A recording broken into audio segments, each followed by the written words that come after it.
ابراہیم کا پہلا نام ابرام تھا، جس کے معنی ہے بے اولاد اور بنجر زمین۔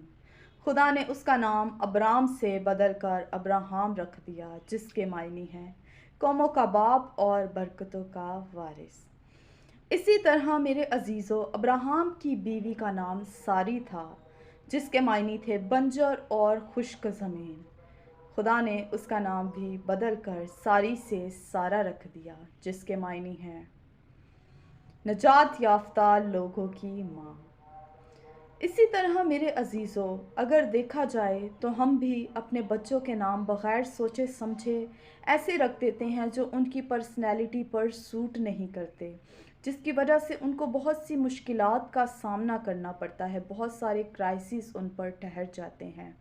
اپنے بچوں کے نام ہمیشہ کلام مقدس کی رہنمائی میں رکھا کریں، خدا کی رہنمائی میں رکھا کریں۔